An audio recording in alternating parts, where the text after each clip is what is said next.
2, 1. We can go live. Good evening, sir. Yeah. Good evening, everyone. Yeah, I'm Dr. Kane. I'm the president of the CSI Mumbai chapter for this year. I welcome you all.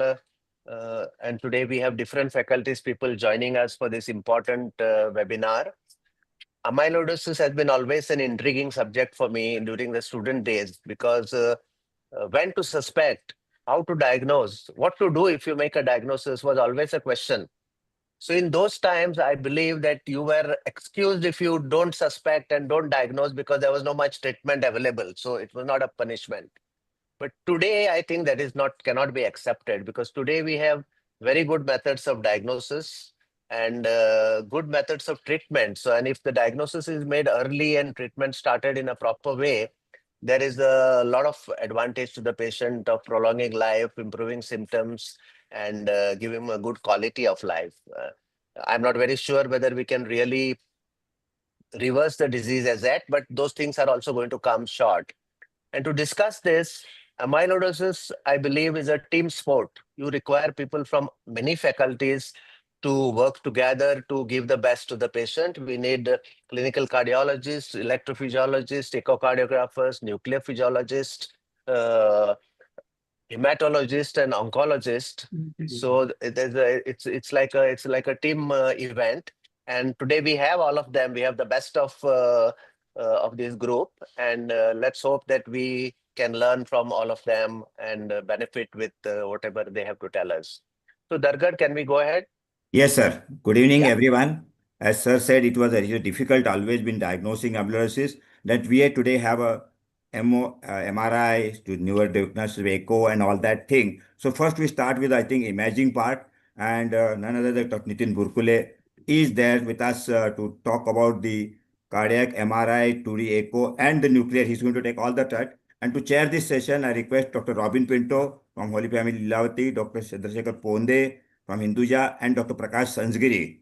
All of us known as well-known cardiologists, and all of them have, like Ponde and Robin, have very interest in echo, and Prakash also. So I think they will be giving a good comments on this. So I'll request Nitin Burkule to start his talk on imaging part, which includes echo, MRI, and nuclear part for the cardiac amyloidosis. I think that's the most important. That made the advancement, and that's why we're able to diagnose newer lot of cases. And I think the improvement in the treatment was also the same. So over to you, Nitin. We can start with you. Thank you, Dr. Dargad, and thank you, Dr. Kane, for giving me this opportunity. I will straight away start with the imaging. Yeah, I think my slides are visible, isn't it? Yes, Yes. So we'll be talking about the imaging in cardiac amyloid, and we'll be looking at the diagnostic aspect, the prognostic aspect, and how to monitor the treatment. So we know that there are more than 30 types of amyloid in the body, but the four of them affect the heart. One, obviously, the more common is the immunoglobulin light chain produced from the bone marrow. Then obviously we know that there is a transthyretin, which is the protein produced by the liver, which transfers the thyroid hormone and also the vitamin A. It can be hereditary or wild type.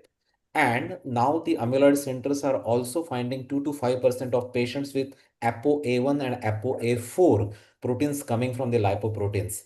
And they are indistinguishable from the ATTR. So where is the cardiologist get involved in this? So first is that he may be looking at a patient with increased wall thickness, IWT, or his hematologist colleague may send him a patient to rule out a cardiac infiltration if already a systemic amyloid has been diagnosed. So what is the challenge of increased wall thickness? The problem is that it can be amyloid, it can be hypertrophic cardiomyopathy, it can be hypertensive heart disease.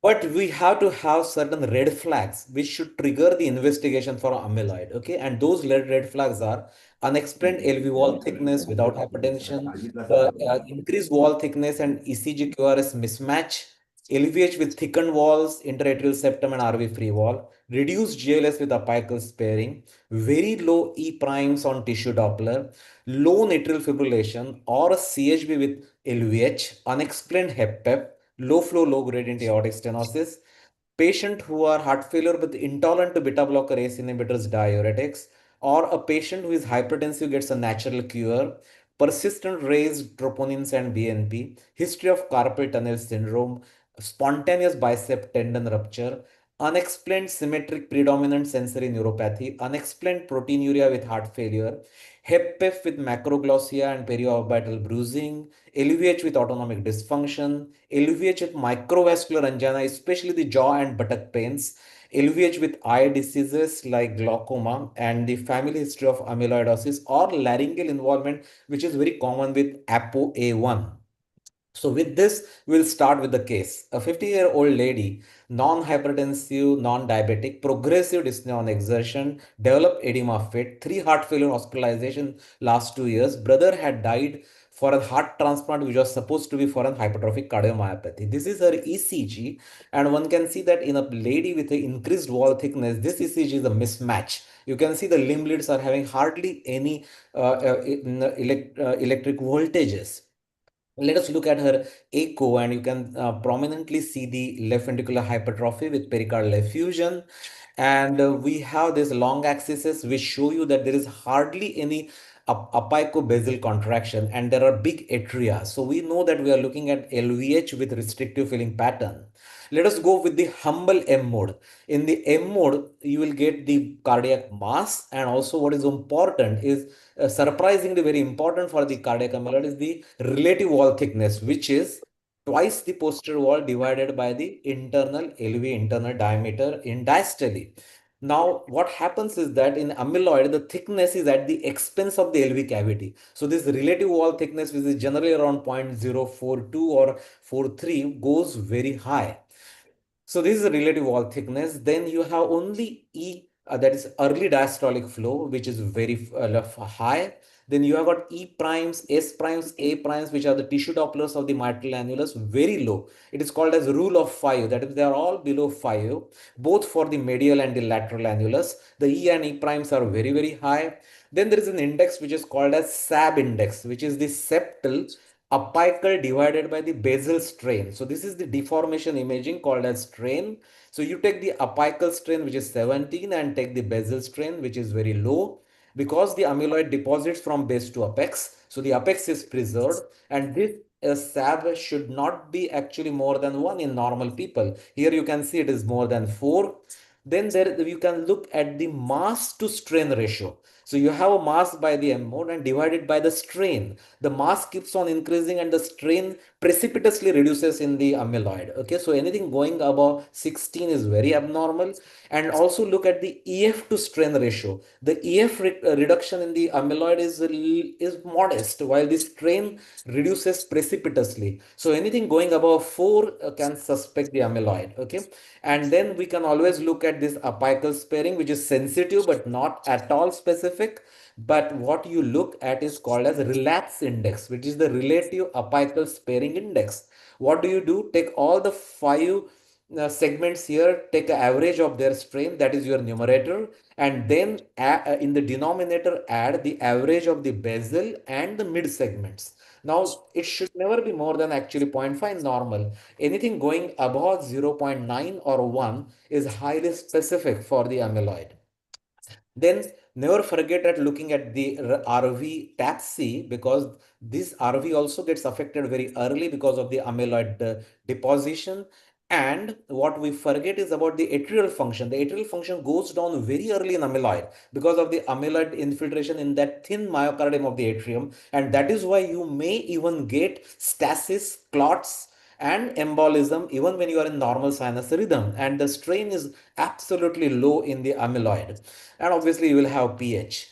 So there is an increased wall thickness score proposed by the group of the UK Amyloid Center, and it's very interesting to look at it. They had looked at the relative wall thickness, E by E prime, TAPC, GLS, and the SAB index, and these are the cutoffs. And this is what we got in this patient, and these are the points that you get. And if you have, say, 8 or more points, it is highly specific to rule in the diagnosis. If you get points less 2 or less, it is very sensitive to rule out the diagnosis. And then in between, obviously, we'll need additional test. But most important thing is that with this index, you can either rule in 31% and rule out in 15%. So that means almost in 45% of patients, you already have the diagnosis ruled in or ruled out. So only half of the patient you may need further tests.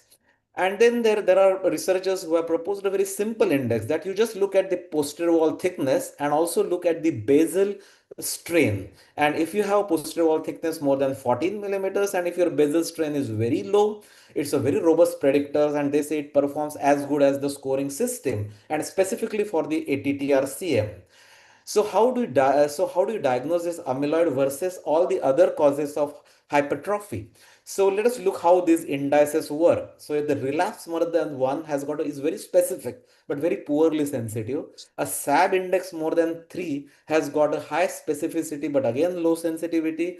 Actually, the simple EF to strain ratio more than 4 works out to be quite sensitive and specific, because see, your normal EF is 60, your strain is 20, you should be around 3. Anything going above 4 tells you that the EF has dropped little, but the strain has come down significantly, and that is because the strain is because of the subendocardial fibers, and the amyloid affects the subendocardial fibers earlier because of the deposition. And there is an interesting index called as myocardial contraction fraction. In EF, what do? You take stroke volume divided by left ventricular end diastolic volume.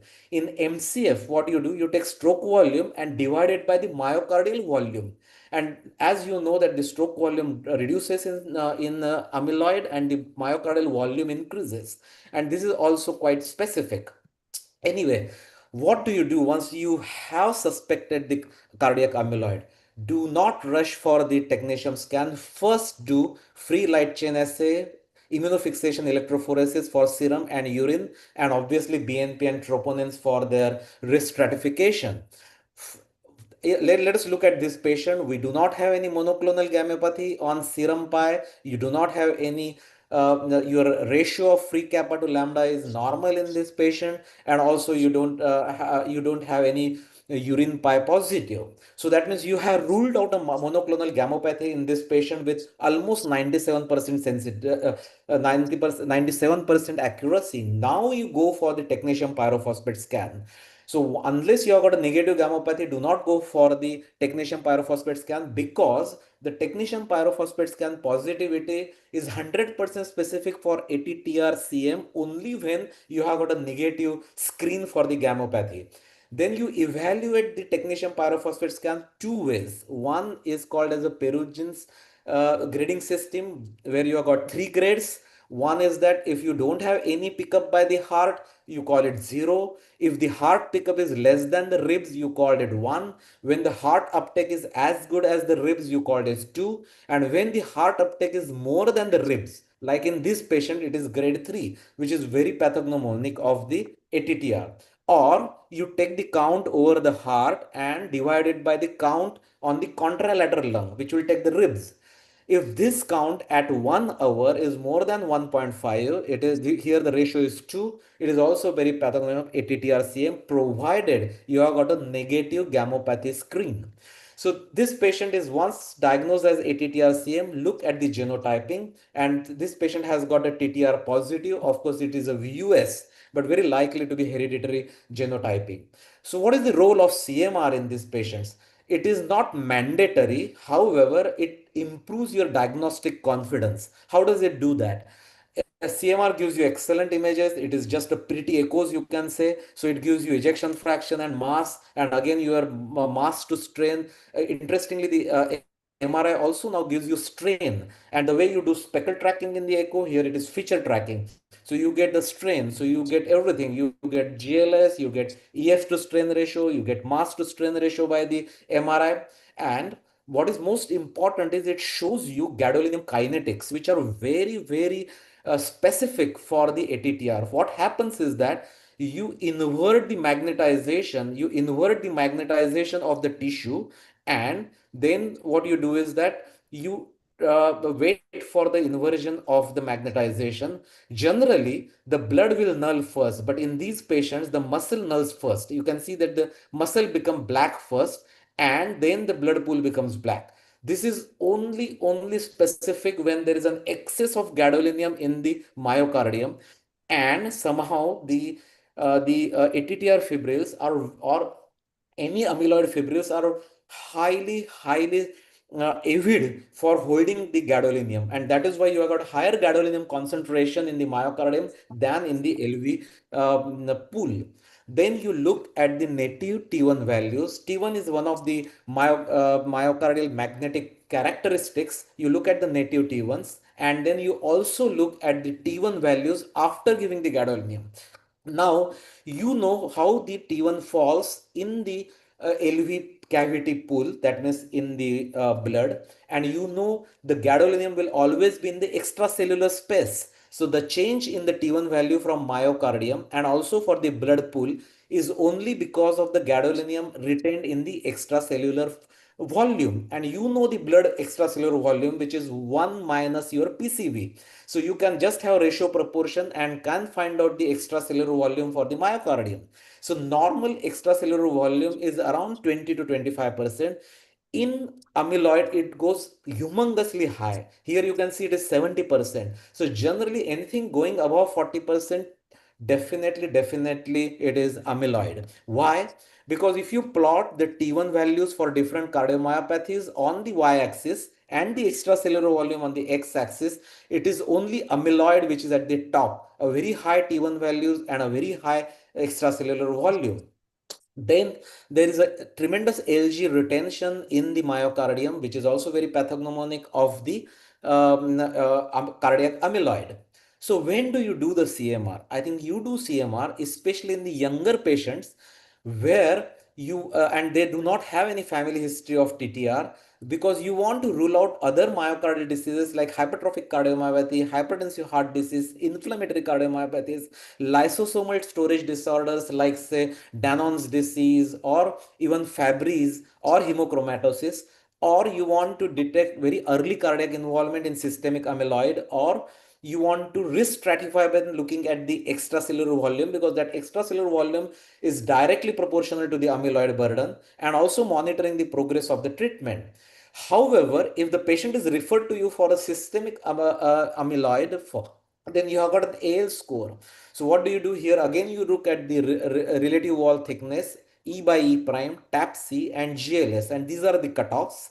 And it works the similar way. Suppose if you have 5 or more points highly specific to rule in AL amyloid, if you have got points which are 1 or less, it is highly sensitive to rule out the disease. And again, it works very well because almost 35% you can rule in the diagnosis, or a 15% you can rule out. So almost half of the patients you can rule in or rule out. Only 50% will go for the additional test. However, in AL amyloid, biopsy remains the gold standard, and this is the sensitivity of various tissues. So, and after biopsy also, you will have to do the Congo raid, immunohistochemistry, and the mass spectroscopy.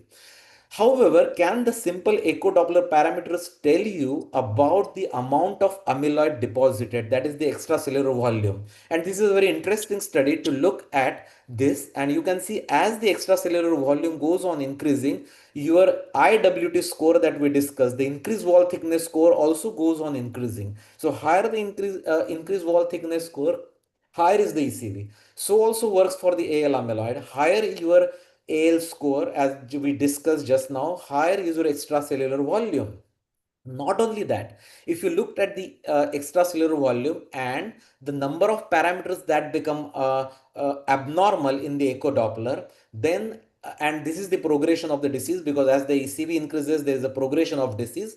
You would find that the earlier part of deposition, you have got E by E prime, thickness, relative wall thickness, and GLS are the abnormalities which become much more abnormal. Then comes the that your LA size rises, then your E by A changes, your SAB changes, relapse changes, EF to strain ratio changes, and also the MAPC changes. And at extreme ECV, the these parameters change, the LVEF and the TAPC. So EF goes down much late.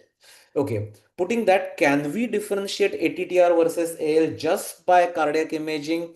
Actually, you can't, but you can still try.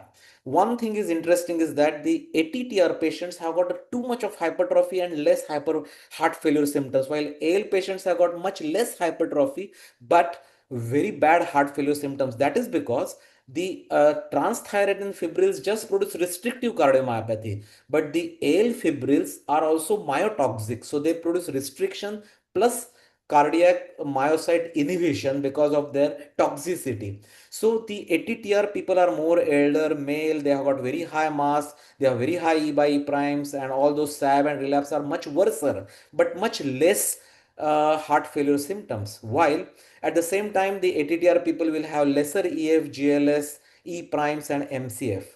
Now there are these different echo Doppler parameters, okay, and this is the area under the curve to differentiate ATTR versus AL. Surprisingly, the mass to strain ratio works much better, okay, just looking at the LV mass and divided by the strain. And 11 is the cutoff, that if you have got mass to strain ratio more than 11, it has got a very good sensitivity specificity to differentiate ATTR versus AL. While the increased wall thickness score more than 8 is more common with ATTR for the same reason that you have got a very excess hypertrophy with the ATTR. So let us go through the diagnostic flow chart. Once you have heart failure and the echo or MRI red flags for amyloid, first thing do serum, urine, protein immunofixation, electrophoresis, and free light chain assay. If they are negative, then go for technetium pyrophosphate scan. If it is positive, grade 2 or grade 3, then go for the genotyping and find out whether it is wild or hereditary. If it is negative, it is extremely unlikely that it is amyloid. However, if you are still suspect, then only you will need an endomyocardial biopsy. However, if you get the monoclonal gammopathy positive, then do the bone marrow or fat pad biopsy or cardiac biopsy, and then go for the immunohistochemistry and mass spectroscopy. If it shows AL positive, you have the diagnosis. If it is negative, then you go back and do the technetium pyrophosphate scan. But do not mix up this and this at earlier stage, because 25% of your ALs will also show technetium PYP positive. Now, once you have diagnosed the cardiac amyloid, the CMR can help you to quantify the amyloid burden.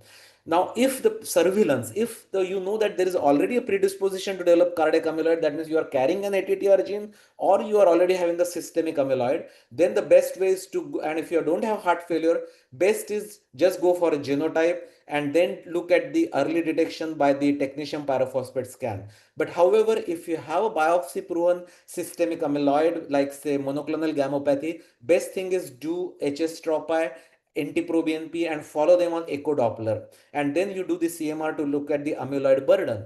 So what is the prognosis? The prognosis is very bad if it's not treated or not picked up early. It is only 6 months median survival with AL amyloid. Hereditary ATTR, it is 2.5 years, and wild type it is 3.6 years.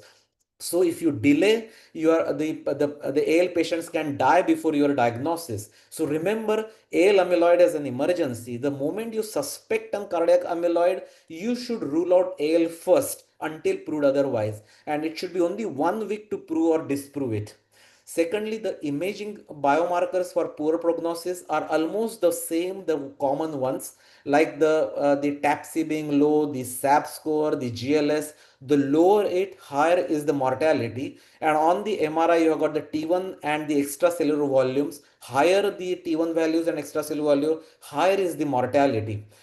However, how do you monitor the cardiac amyloid? These are my last 2-3 slides. How to monitor the cardiac amyloid regression on the treatment. So on the echo, it is interesting that in AL cardiac amyloid, once you are on a chemotherapy, those patients who respond show a reduction in the SAP, but it takes a long time, almost a year. They show reduction in the relapse score.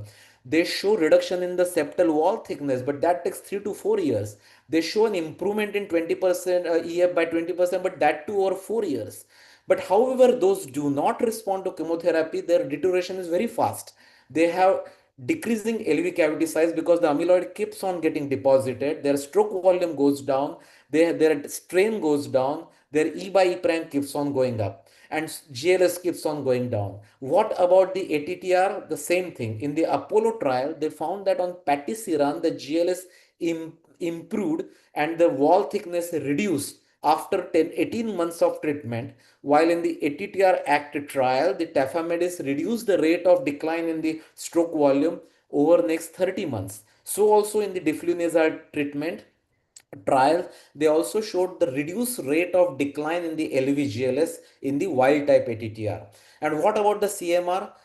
The patients of ALCM who respond to chemotherapy show reduction in the wall thickness, reduction in the mass, reduction in the LA size, reduction in the T1 values, reduction in the LGE2, and also reduction in the extracellular volume. And however, the CMR and nuclear scan in ATTR-CM show reduction in the ECV, while there is a reduction in the uptake of the technetium pyrophosphate once your tafamidis treatment is working. Their NT-proBNP comes down, and obviously your 6-minute walk test improves. However, this time course of changes of the imaging biomarkers is different. If you are non-responder, then the change is rapid. Within 6 months, you will have decrease in the LV dimension, decrease in the stroke volume, decrease in the GLS, further increase in the E by E prime, and increase in the ECV. However, if you're responding to chemotherapy, then the imaging biomarkers take a long time to change. So it takes 1 year for the GLS to show improvement, the SAB ratio to improve, the LV mass to reduce, the ECV to reduce, and it takes almost 3 to 4 years for the wall thickness to reduce and to show improvement in the ejection fraction. Thank you.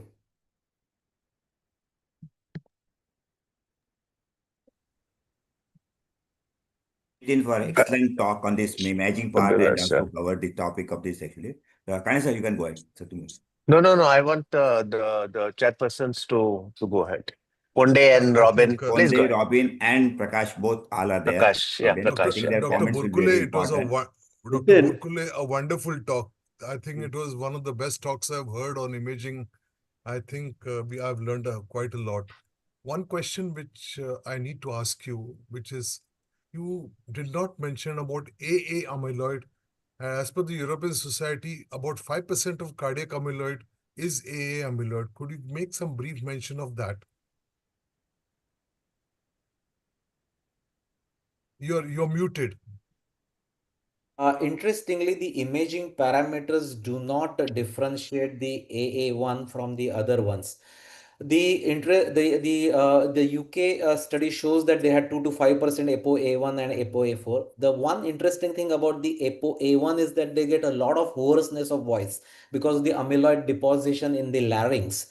But the studies have shown that imaging wise, they are almost indistinguishable from the ATTR CMs. I think Robin, I think your comment.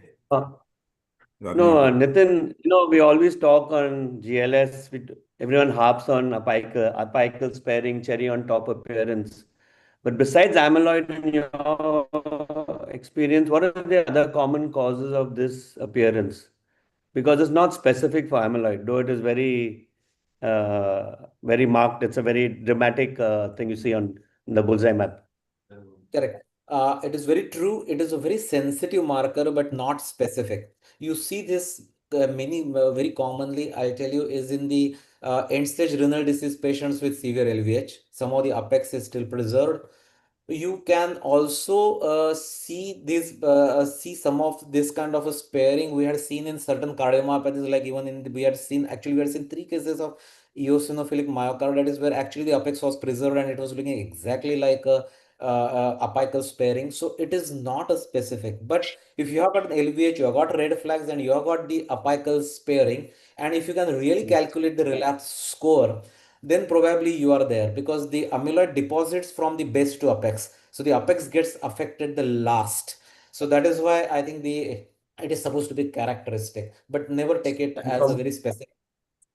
Sorry, one more thing. From what I understood, GLS is better for following this up because all these scores you gave are basically mostly dependent on strain imaging. Yes. So I think GLS is very important to follow because there is a precipitous fall of GLS before even the LV starts showing significant hypertrophy or other features. That is why, because as we said that the amyloid gets deposits from base to apex, it also gets deposits from subendocardium to epicardium. And the subendocardial helical fibers determine your GLS. So there is a very severe fall in the GLS. So if you've got that mismatch of the EF being relatively okay and the GLS going down, okay, you should think again of the the amyloid. And as we said, in AL amyloid, you may not have a very severe kind of an hypertrophy as you see in ATTRs here, and they are the patients who are most vulnerable. And the studies have shown that it takes 20 consultations to diagnose a cardiac amyloid, and the cardiologists miss the cardiac amyloid the most. Nitin, one question here. I think. With the Shekhar, new any comments from your side? Shekhar. Yeah, Shekhar. Nitin. Sorry, Dr. Sankiri was asking something. Sorry. No, I just wanted to mention that with present tower going full blown, what do you feel is the incidence of amyloidosis in aortic stenosis? You just made a brief passing remark of low flow, 10% low of the gradient. people are 10%. 10% of And the people of tower are amyloid. Actually. Yeah. So I think the only study which looked at systematically that after 1 month after TAVR, they did the technetium pyrophosphate scan, and 15% or around them, they found that they were having the positive grade 2, grade 3. So it could have been the senile or the wild type ATTR.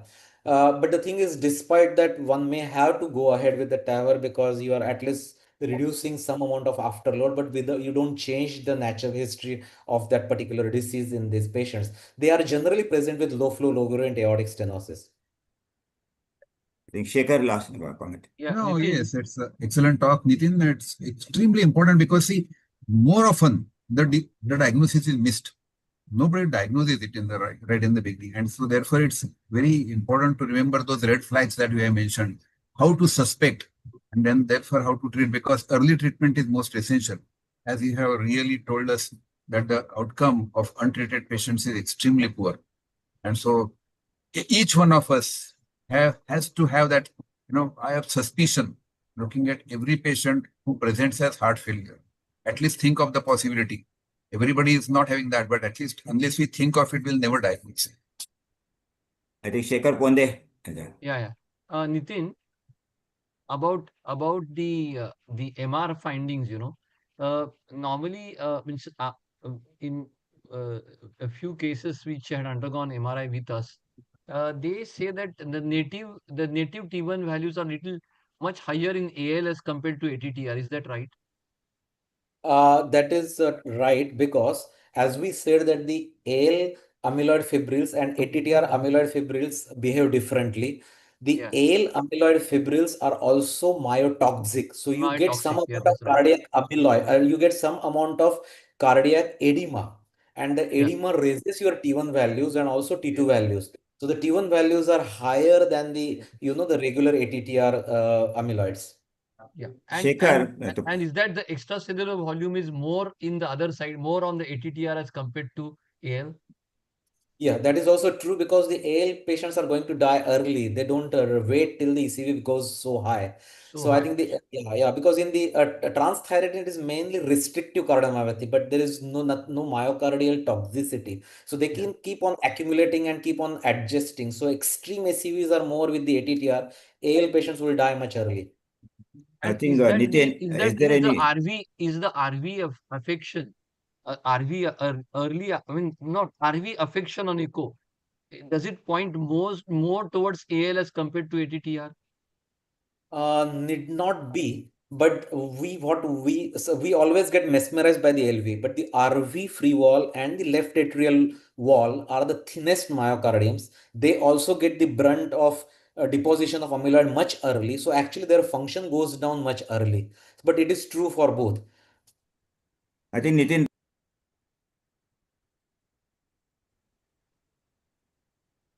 Dargad, you are mute. You are muted, Dargad. Hello? Dargad Sahab, you are muted. Sir, you are Dargad, we muted. cannot hear. Ramesh, we cannot hear you. You are muted. See, is there any role of AI in diagnosing early amyloidosis from the echo? Is there any role? Yeah, I think there are lots of papers on that. That just looking at the grayscale images on the echo or the grayscale images on the CMR, you can diagnose amyloid, and obviously that is going to be the future. So you are going to have that, okay, amyloid is suspected, then we can go ahead and do it. So I think it will make it more democratized. Okay, it will be a more democratic way of finding the amyloid. Yeah. Dargad Sahab, I think in view of Thank you. I think we can keeping go with the next time, time. I Abhay think is the we next should move. speaker. I think we have Yeah. AL type we already discussed, and I think we have a hematologist with us senior from Leelavati Hospital. And to chair this session, Srinath Shirsagar from Global Hospital and Dr. Puneet Jain from Apollo Hospital. Two young hematologists are there. I request Abhay to start. You don't need any introduction, I think. It's L-type. Thank you very much. I hope my slide is seen and I'm audible. Yes, yes. Perfect. So thank you, CSI, for the opportunity. Thank you, Dr. Dargad and Dr. Kane, for making this happen. We are happy to be part of this discussion. My discussion is going to be on pathophysiology of cardiac amyloid. Amyloid fibrils are identified by the characteristic appearance under the electron microscopy and their affinity for Congo red dye, leading to a green birefringence when examined under the polarized light microscopy is characteristic. Now, when we look at it under the polarized microscope, actually negative birefringence gives a blue color and a positive one gives yellow, and the mixture was perceived as green, and that's why the green birefringence is how it's picked up. Amyloid came from the term which was coined by a German botanist. And here I think I must pay homage to all these scientists who have worked 100 years ago. So we've got Matthias Schleiden. I hope he's not turning in his grave in the way I'm saying his name.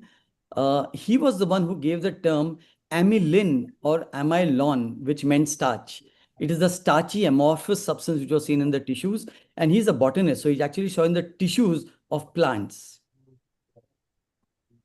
And this was patented as Congo red dye because it was an industrial dye in 1885, which was capitalizing on the European interest in Africa following the 1884 Berlin West Africa conference, which happened in the Congo Basin. That's why the term Congo red came in. Otherwise, it's an industrial dye which was used for staining. In 1922, Hermann Benhold discovered Congo red's ability to bind specifically to amyloid in tissues. 1922, audience. In 1927, Paul Divry observed that Congo red stained amyloid exhibited a distinctive apple green birefringence. So just imagine this. That's why I purposely put this so that it covers my name and just clearly tells you who are the people whom we are following, who thought of this 100 years ago. The reason I think we've brought up this topic is because I'll start with an autopsy. Cardiac amyloidosis was found in 43% of autopsy hearts, and in 90% of these hearts, they are not in thought of. Atria was involved in 96% of cases. Amyloid was localized both at the perivascular and interstitial levels. And compared to other patients, cardiac amyloid patients had more frequency of heart failure, advanced NYHA functional class, atrial fibrillation, discrepancy between the QRS voltage and left ventricular thickness, thicker LV walls, enlarged left atrium, and a restrictive filling pattern, and most of these were statistically significant. If you got right ventricular amyloidosis, then that seemed to identify hearts with the higher amyloid burden because you just heard that that's a much thinner one. What is cardiac amyloidosis? It's nothing but the normal proteins which come either from plasma cells or transthyretin, which become unstable, they dissociate and misfold into abnormal beta-pleated sheets. Quite like what is shown over here, which is quite like the veiny that is put by young girls and ladies, or the pleating of the hair, which is done by many of our young girls and ladies. So it is a beta-pleated structure where instead of being in normal alignment, it gets misfolded. And this beta-pleated structure or this cardiac amyloidosis has many proteins within it. Proteoglycans, glycose, aminoglycans, collagen, laminin, to name a few. They're very small, 7 to 10 nanometers in diameter. But once they misfold, they just refuse to move from there. They cause aggregation into insoluble amyloid fibrils, which deposit themselves, and they stiffen the heart, especially the ventricles, making them less compliant, hence the restrictive cardiomyopathy. They are proteotoxic and inflammatory, and therefore they cause oxidative stress, mitochondrial damage, inflammation, and apoptosis, that is cell death. And they also cause a lot of disruption of the heart's electrical system, causing arrhythmias. And all of these have been beautifully described by Dr. Burkare in his imaging discussion. So amyloidosis can affect several organs of the body.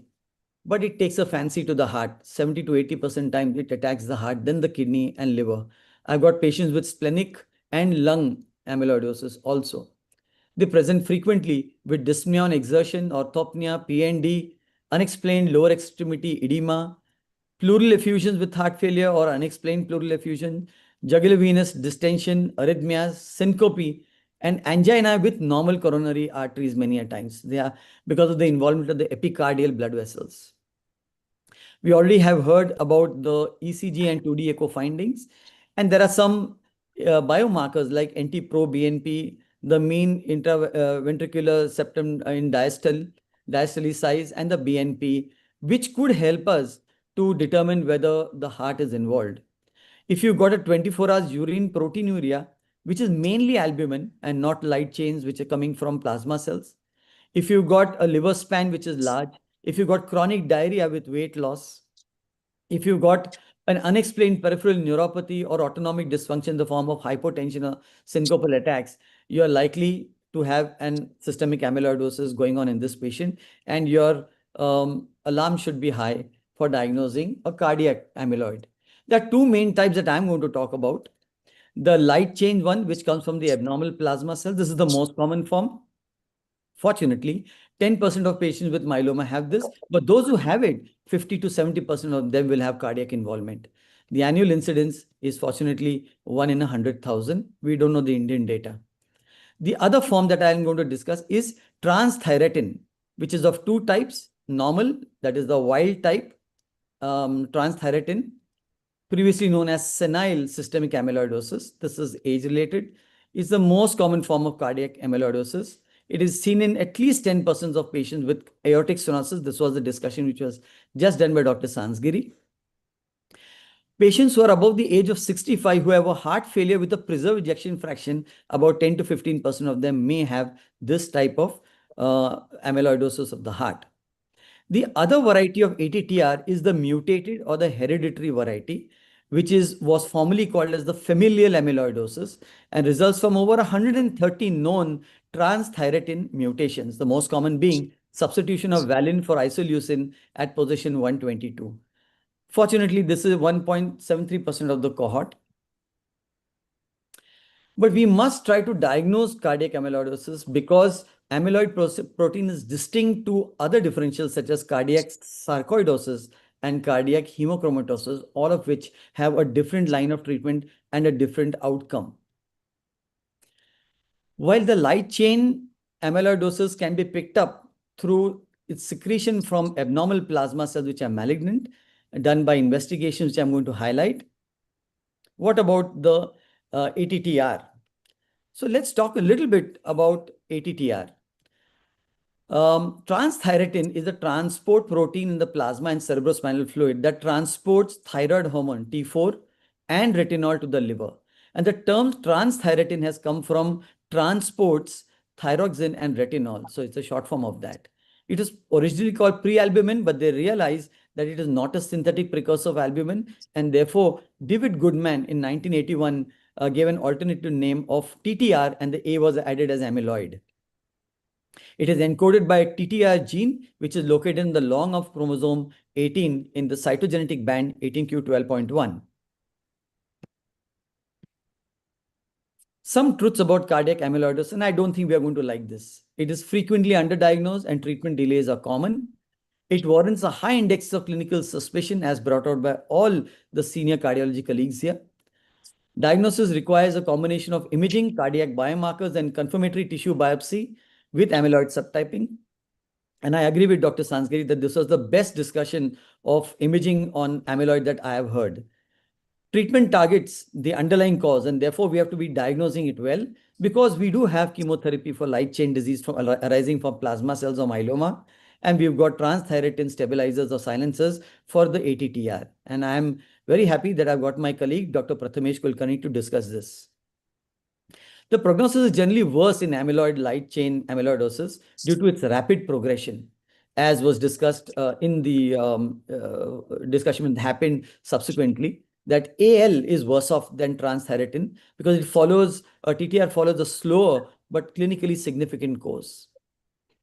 Cardiac amyloidosis may present as a primary condition or be discovered incidentally in patients showing other signs and symptoms of systemic amyloidosis. So I agree again with all the cardiology colleagues here that it could be missed because of lack of awareness.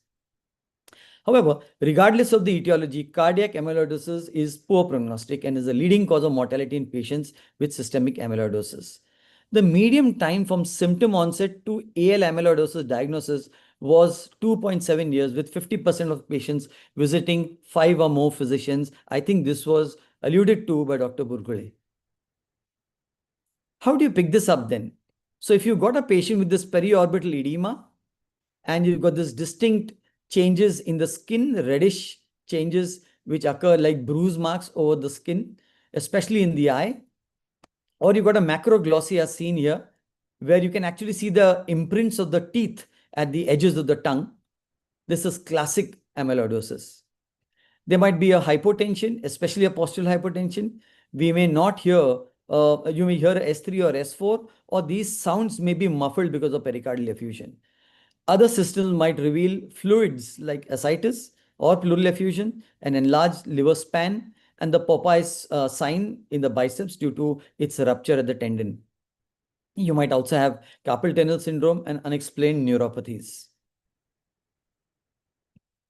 So if I'm suspecting, how do I diagnose? We need a histological confirmation, and we need in AL amyloid confirmation of a monoclonal protein in the serum or urine, which is determined by a serum protein electrophoresis and IFE immunofixation electrophoresis and the generation of a serum-free light chain assay. If these are abnormal, they are highly supportive of the diagnosis of a plasma cell-related myeloma causing this AL deposition of amyloid. We have to do a bone marrow examination, both aspirate and biopsy, which confirms the diagnosis of myeloma, because sometimes these proteins can also come from non-myeloma proteins such as the lymphomas and the CLLs and the Waldenström macroglobulinemia. So from our point of view, doing a serum protein electrophoresis, IFE, and serum-free light chains along with the bone marrow examination are mandatory for AL amyloidosis. So what about the ATTR? ATTR can be diagnosed on NGS, and this can be done on the peripheral blood. You don't need to do a marrow examination, but if you've done a marrow examination, you can also do it on marrow. Therefore, we can still pick this up. So if you want to detect it, where will you detect it? Bone marrow examination, abnormal subcutaneous fat pad, and the minor salivary glands are great sites. A combination of bone marrow and abdominal subcutaneous fat pad, and there are criteria for the subcutaneous fat pad. It should be at least 1 inch in size and more, and preferably it's taken from the abdominal fat pad, which is towards the upper quadrant. If these sites are negative for the detection of amyloid, then we should go for a directed organ biopsy, which of course will pick up only on a scan. And on these tissues, you have to pick this amyloid up as a pink amorphous waxy substance. That's why it was called amylin or amylon. And it binds strongly to Congo red, imparting a green birefringence under the polarized light in these tissues to make a strong diagnosis. However, if you do not have the presence of such amyloid material in these biopsy sites, then you could do a pyrophosphate technetium scan or a diphosphonate scan or a PET scan for that matter. And these might help you to go towards directing your biopsy towards the site that has been displayed on the scan, and you might be able to get a much better direct. These directed biopsy samples are able to give you almost 100% diagnostic accuracy in terms of an amyloid deposit. But just remember, we have to subtype the amyloid. I think we spoke of apotypes of amyloid, and I think Dr. Sansgiri asked about AA amyloid also. So sometimes they're difficult to differentiate on imaging. The clinical behaviors has been discussed by Dr. Burkle and might be different in their overall behavior. But you might have older patients who may have a combination of a monoclonal gammopathy of unknown significance, where there is secretion of light chains, and they may have deposited in the heart, and they also may have an age-related ATTR amyloidosis deposit. So they may not be just treated as AL, and sometimes such diagnostic problems may put us into a dilemma as how to treat these patients. but they could coexist in a few patients. Therefore, doing a test like a laser microdissection assisted tandem mass spectrometry is very accurate in identification of the amyloidogenic precursor protein and the type of amyloidosis. I think this is what Dr. Sansgiri had asked. So we can do this. Unfortunately, this is not available. Here the tissue is teased and dissected, and then it is subjected to not only identification but also quantification. This technique can identify the amyloid type with over 98% specificity. And I think when Dr. Burkule was speaking about his assessment, I think the sensitivity and specificity is varied a lot. Therefore, this becomes the gold standard for amyloid subtyping.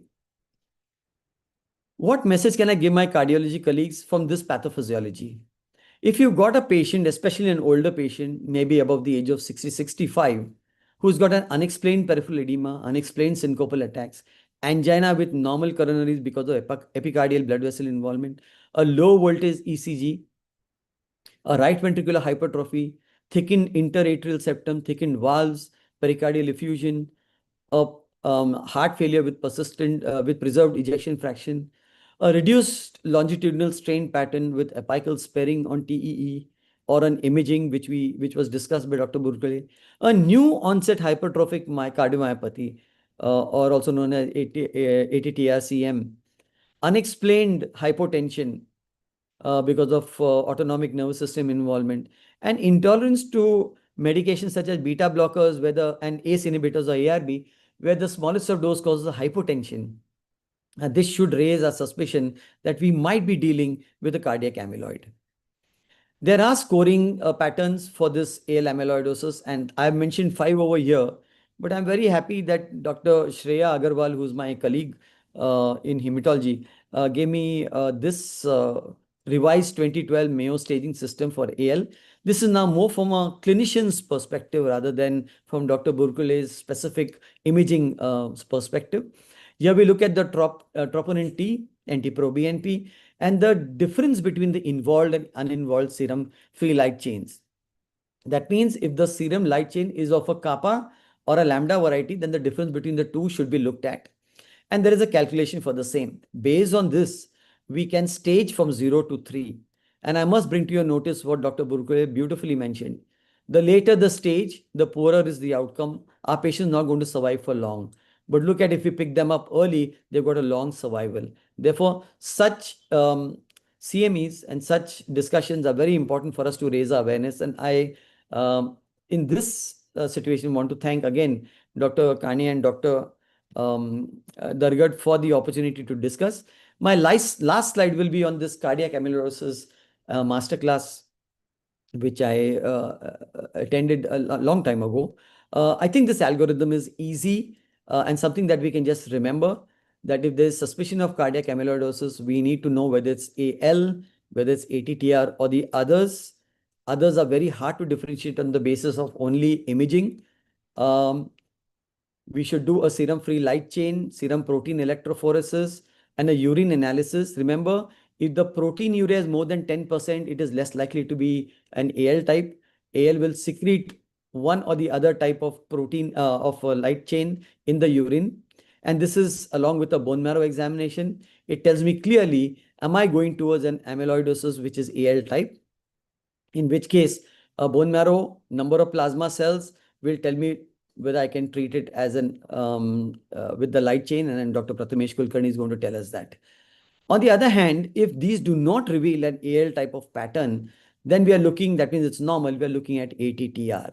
Now, in ATTR, we should then do a scan, provided your investigations for these above blood tests are normal and the marrow is normal. We can do the scan. The scan may then invite you to do a biopsy of a relevant site.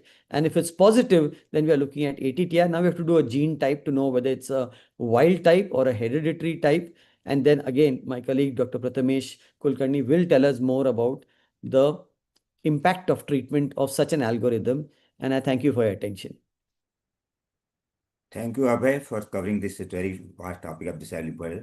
I think Prathamesh is going to cover some of that. I think Puneet and Shisagar Srinath are there. Srinath is from Global and Puneet is from Apollo Hospital. Both hematologists can have some comments in just short time. we are still running a lot of time. So I think Puneet and Srinath, we have any comments? Just Dr. Srinath here. Absolutely wonderful talk, sir.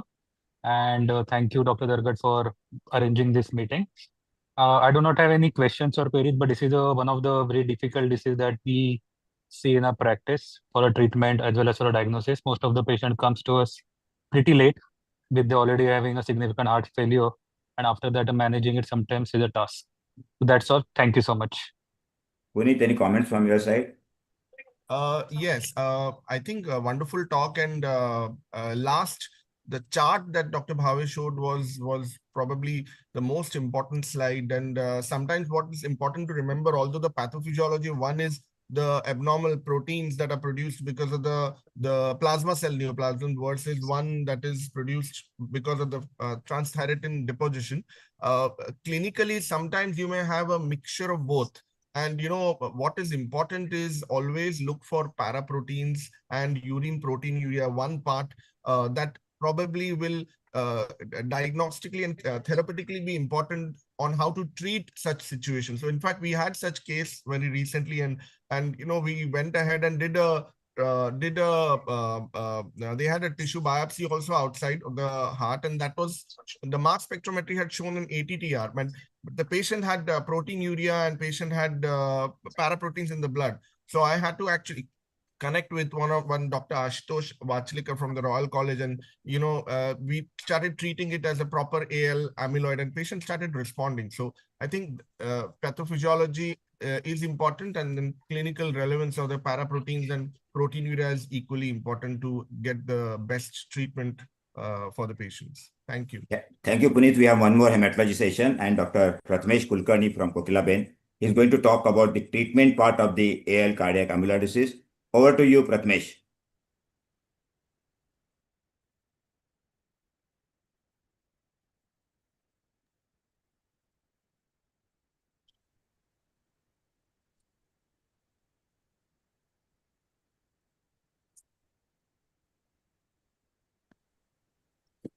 Yeah, we can. Yeah, okay. Go ahead. I have some problem with the volume from my laptop, so I've connected on the phone. I hope my slides are visible. Yes, visible. Good evening, everybody. You have to go on the full screen mode, huh?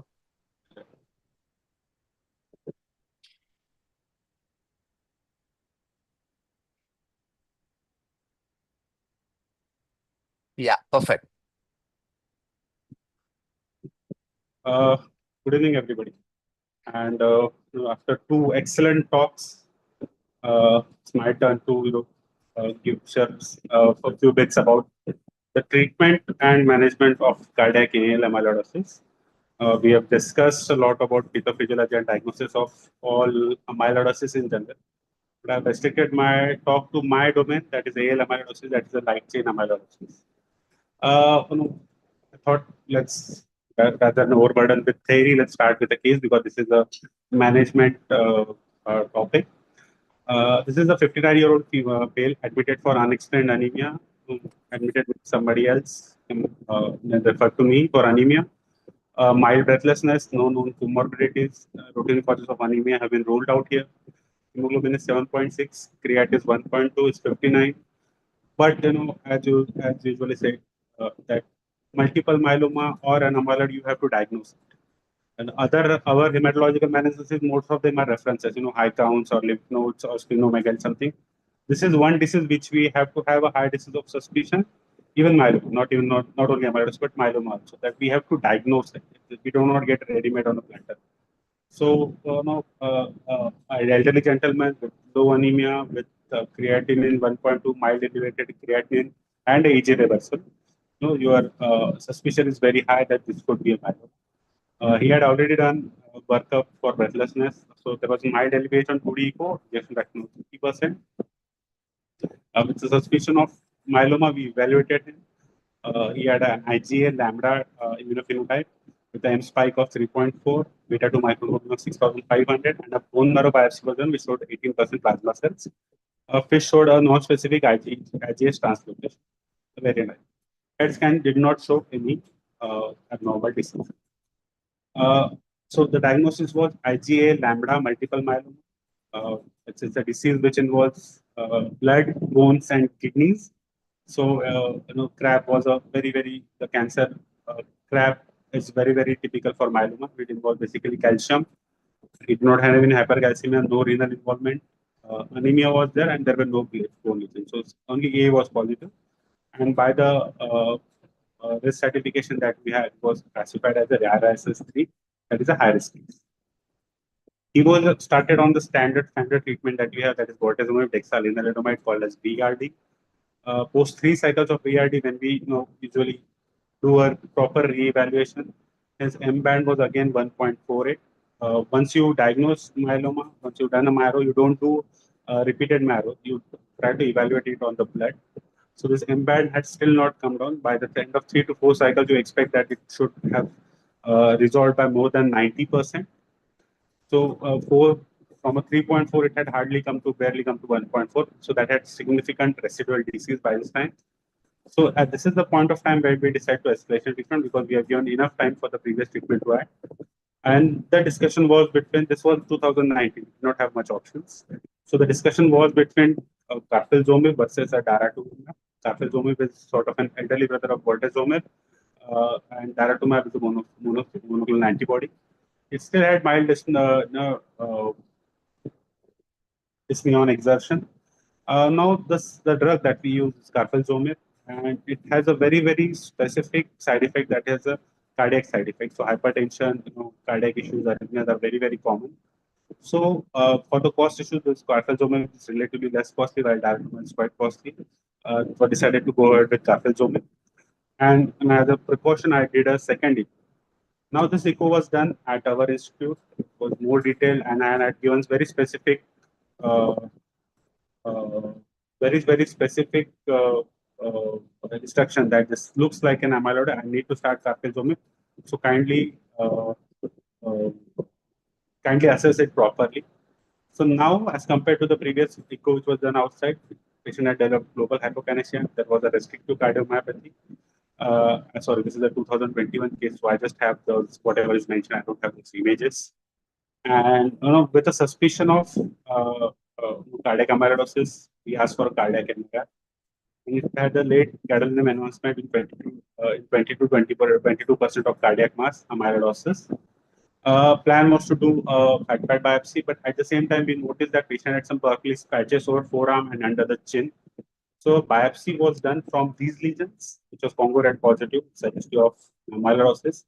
So we had a obvious lesion, obvious biopsy, obvious result.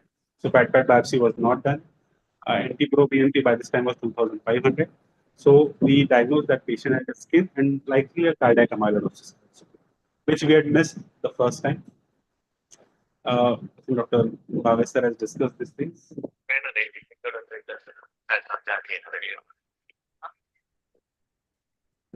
So again, the one thing that was highlighted by Dr. Gupil and Dr. Bhave, that the median time from symptom onset to diagnosis of an AL amyloidosis was 2.7 years, with more than 50% visiting 5 or more visits. The most common symptoms were fatigue in 60%, fatigue and dyspnea in 60% of patients. So these are all things we have considered. So when you are evaluating amyloidosis, the important thing is to do a myeloma was the presence of monoclonal protein, free light chains, and immunofixation.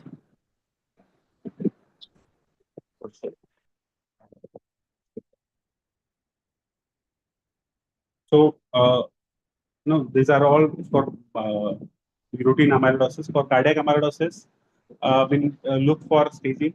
And for that, the important markers are related cardiac markers, abnormal ECG findings, and echocardiogram showing increased thickening in the LVH and interventricular septum, as well as abnormal left ventricle stain can suggest a cardiac involvement. Cardiac MRI imaging can also be used, but it is more of an operative base. You need to have an operator who has previously seen cardiac amyloidosis and can report it accordingly. So it is basically used to evaluate infiltrative process of myocardium and high sensitivity to diagnose cardiac amyloidosis. But it cannot differentiate between subtypes of amyloid. Another study is, as Dr. Bukkale has discussed, that the technetium scan. which is very, very specific for ATTR cardiac amyloidosis. But as a corollary, we can rule out an AL cardiac amyloidosis based on this, because in my study and for this patient and subsequent patient, this thing. So there was only one patient that has been documented who had an ATTR cardiac amyloidosis with a myeloma-related immunofixation phenotype. So if you have a ATTR cardiac amyloidosis, that if you have a AL if you have multiple myeloma-related symptoms, then you are more likely to have an AL cardiac amyloidosis. So a positive technetium scan in the absence of a monoclonal protein or abnormal FLC ratio can lead to diagnosis of ATTR with nearly 100% accuracy. So the typical presentation for cardiac amyloidosis is heart failure with preserved ejection fractions, features of restrictive cardiomyopathy, and arrhythmias are commonly atrial fibrillation or bradyarrhythmias, but also AV nodal block and ventricular tachyarrhythmias. Symptom-wise, most patients present with exertional dyspnea, pedal and tibial edema, effusions, angina pectoris. The very, very classic manifestations of microglossia are described by Dr. Bhav. So we all have to stage the disease. We cannot just say that those the cardiac risk, but we have to identify patients which are more likely to do well with treatment. There are a lot of cardiac biomarkers are used. Yes, cardiac imaging will tell us the extent of involvement, but currently most systems do not involve imaging as a part of these COVID systems. Dr. Bhave alluded to this, that May of 2012 model, very, very clinician-friendly model. What you need is a drop T, NT, proBNP, or a BNP, and a difference in serum free light chain. There is another European 2015 modification which has less markers of a drop T, NT-proBNP, and is the absence of presence of more than 1800 of NT-proBNP as a criteria of 3A or 3B designation respectively. If you have more than 1800, it is more likely to be a very high risk disease or a poor risk category. So what are the other factors apart from the staging criteria? These include age, obviously, comorbidities, obviously, again, performance status. Blood cancers are staged different. If you have a solid cancer, predominantly the spread decides where how are you staging the disease, how aggressive the disease is. Now, as I explained to the patient, blood is everywhere. So blood is staged based on the genetics. What mutation has caused this disease? How is it responsive to treatment, and what are the chances of relapse? So these factors decide the staging of a blood cancer, and that is why your cytogenetic and molecular workup is very important. So if you have a high-risk cytogenetic, especially the presence of translocation 11-14, you have more than 20% plasma cells on marrow. You have a gain 1q, deletion 14q, or deletion 1p, which can be done on FISH or a karyotyping. And these features are found to have an adverse prognostic effect. So going back to our case, we have completed 4 cycles of the standard bortezomib, lenalidomide, and Dexa. Patient has not achieved a very good partial response, which is the VGPR criteria is basically blood-related criteria. We have to take into account the light chains, the M-band, and the symptoms, which is a surrogate marker for a complete response, because that complete response you have to document the marrow, which most of us do not. So VGPR is a very acceptable response that we. So after 4 cycles, patient has not achieved VGPR. Patient has newly detected cardiac and cutaneous amyloidosis with Mayo risk category 3. With this high risk, because any cancer which has relapsed or which has become refractory, straight away goes into a high risk category. So this becomes a high risk disease with a high risk cardiac amyloidosis. So patient was started on daratumumab, pomalidomide, and dexamethasone. The patient had some neutropenias, so dose was adjusted. At the same time, anti-heart failure measures were continued. Now, with this regime, patient has achieved a very good partial response after 4 cycles. We will discuss this thing, but patient was planned for an autologous transplant. NT-proBNP had come down significantly from more than 2500 to 800. And we went ahead with autologous transplant, and patient has achieved an expected course. The transplant went very smoothly. Patient was regular follow-up. So, patient continued with the obvious high-risk disease. Even after transplant, his maintenance was continued with daratumumab and pomalidomide. Given for 1 year. After that, the oral pomalidomide was continued. Patient was in remission for 2.5 years. So, what is the induction therapy? Induction therapy is the starting therapy that we use for any newly diagnosed disease, newly diagnosed cancer. The only FDA-approved treatment for amyloidosis is the combination regime of daratumumab, cyclophosphamide, bortezomib, and dexamethasone. The CyBody was the original regime. We have added Dara to it. And this is main data from the 2021 Andromeda trial, the stage 1 to 3 AL amyloidosis. Now, with this data, with this trial, daratumumab-based therapy has become the current standard of treatment for transplant eligible patients or as induction therapy prior to transplant. What is daratumumab? Daratumumab is basically a humanized anti-CD38 antibody. CD38 is the marker for a plasma cells. Myeloma is a plasma cell disorder. So this is a targeted therapy in myeloma, which directly goes and attacks the plasma cells. It is currently the best upfront option available for choroidal amyloidosis as well as for multiple myeloma. Also, it has very ease of giving. The disease can be given IV or substitute preparations are available, usually a daycare basis, but unfortunately still under patent, so very costly at present. But good patient assistance plans are available, so reasonably affording patients can think of that. So Andromeda demonstrated superiority of Dara CyBody, that is cyclophosphamide, bortezomib, and dexamethasone, which has been the traditional treatment for so many years. And you can see a clear EFS survival with daratumumab-based regime as compared to the standard control. There are other drugs, the IMiD, that is the immunomodulators, which are the older thalidomide and lenalidomide. They have significant treatment-related toxicities. These medicines have high propensities for causing toxic neuropathies. So lenalidomide can cause significant worsening of cardiac and renal functions. They are more likely to cause cytopenias, and high-risk patients are less likely to respond. Pomalidomide is the third-generation molecule from this stable. It's better suited among all three amides. It has a better safety profile, and it has better outcomes. It is more likely combined with daratumumab. It can act as a valid substitute for cyclophosphamide. The proper chemotherapy is bendamustine and venetoclax. As I discussed earlier, that the 11-14 subset, which is which has considered as a poor to have a poor outcome. In those cases, we can combine this bendamustine or venetoclax or both along with the standard backbone of therapy. It is especially suitable in IgM amyloidosis. Some studies have shown the poor Humbleman's antibiotic doxycycline to have additive response.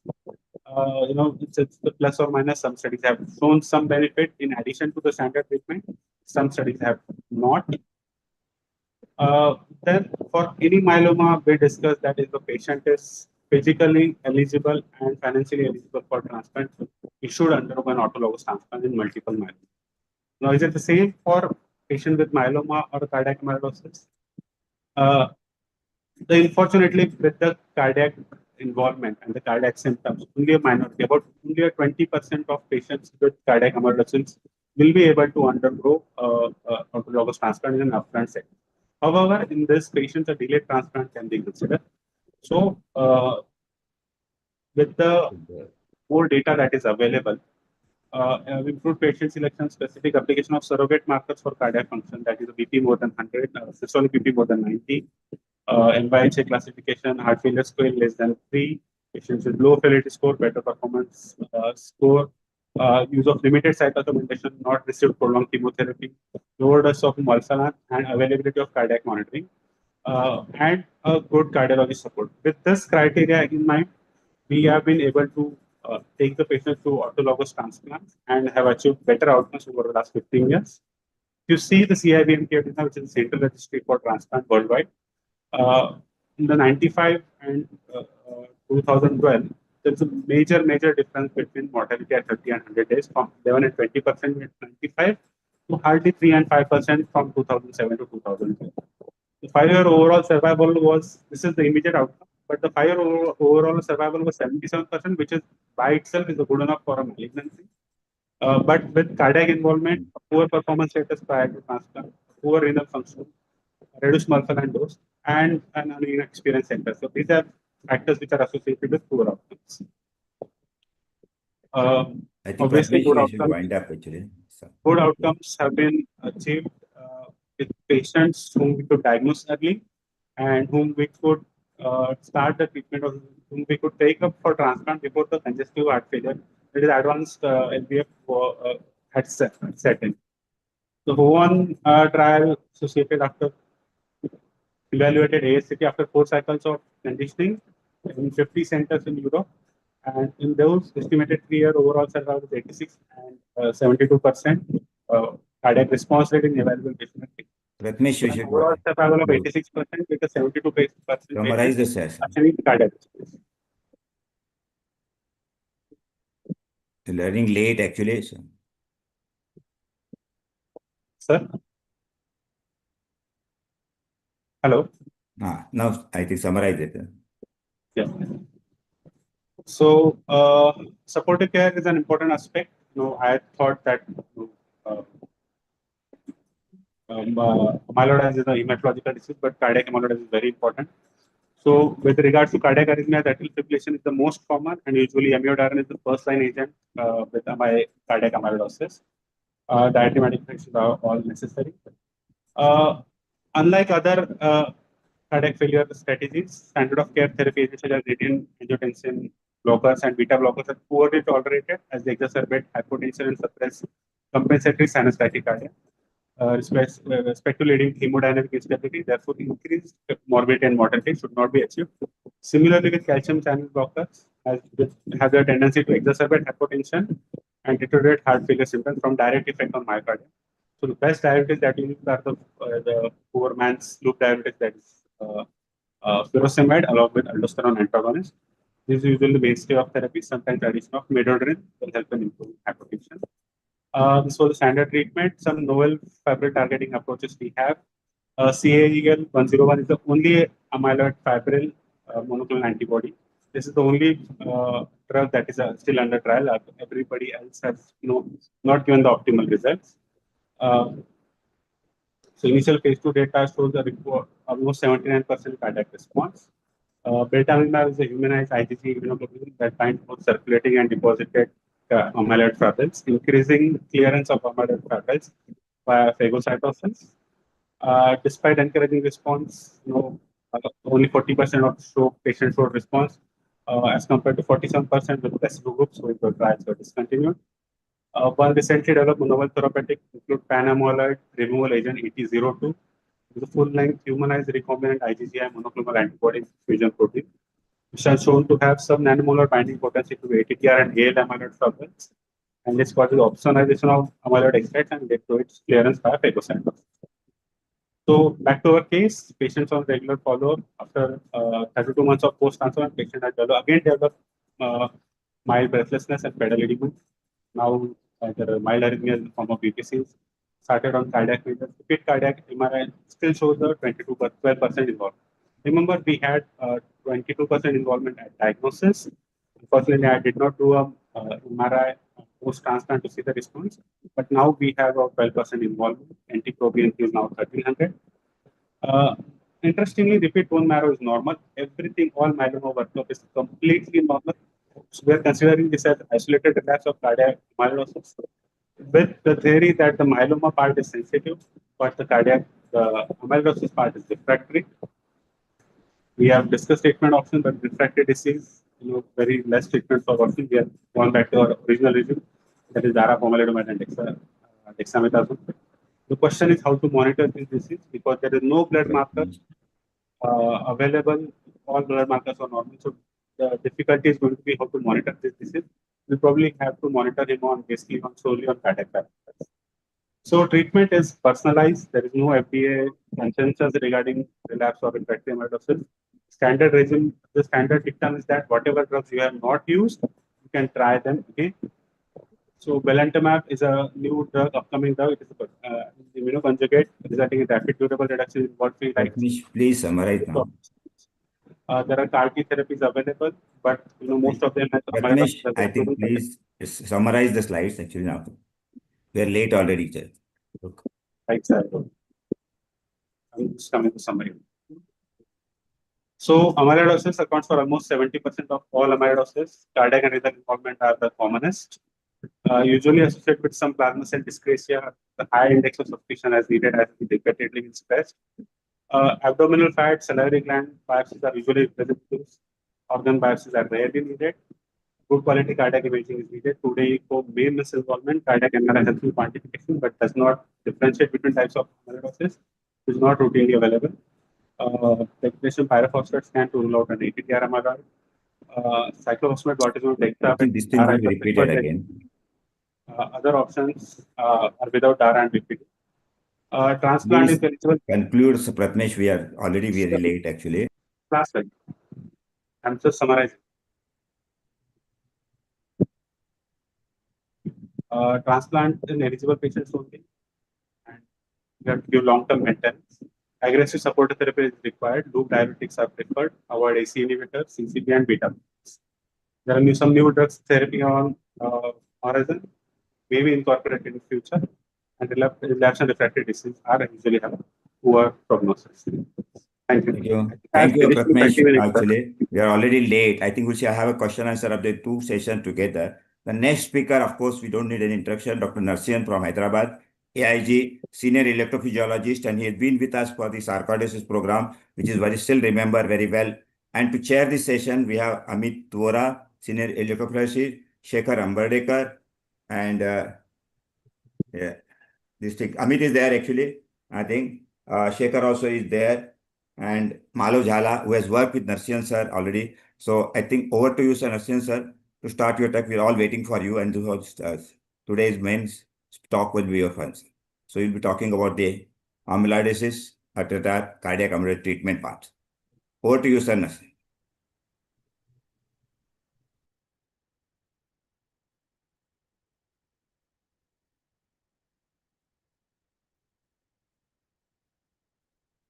You're on mute, sir.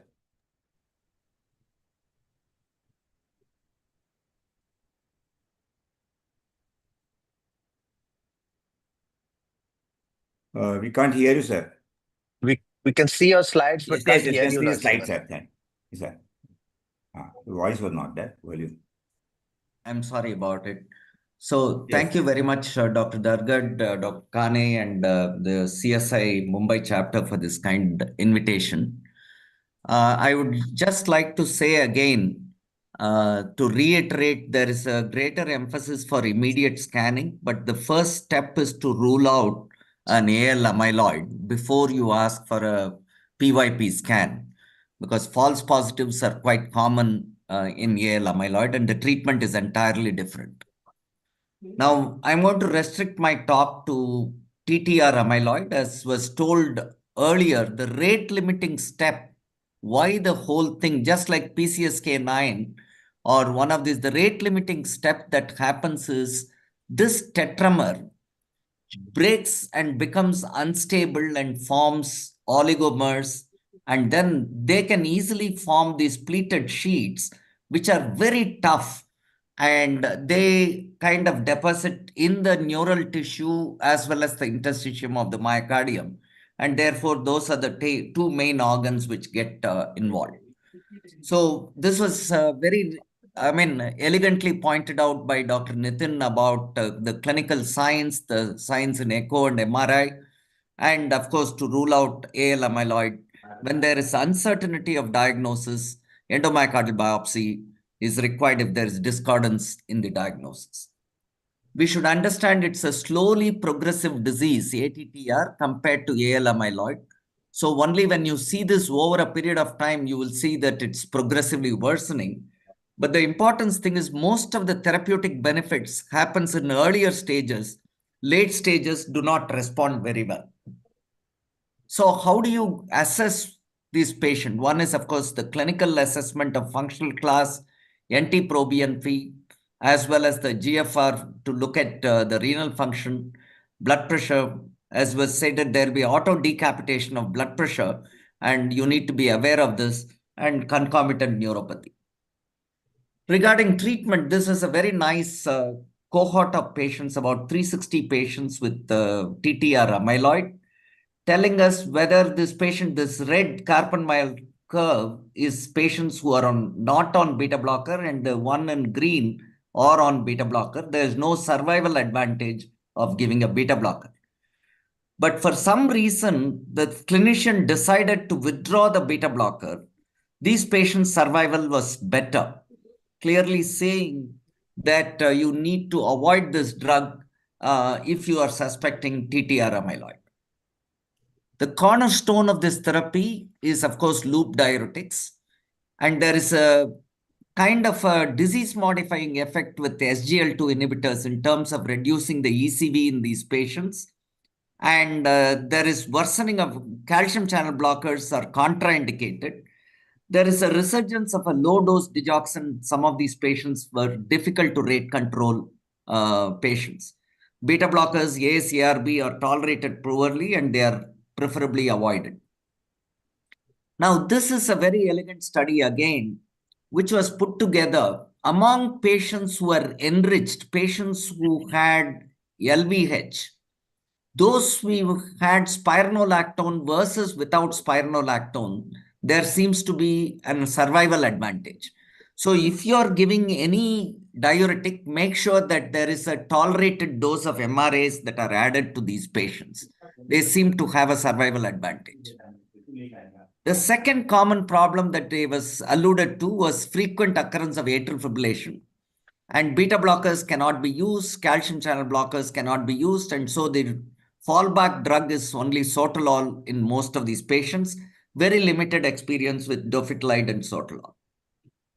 There seems to be some small-scale studies looking at maintaining sinus rhythm with cardioversion with these patients with atrial fibrillation. There seems to be a survival advantage when these patients are maintained in sinus rhythm.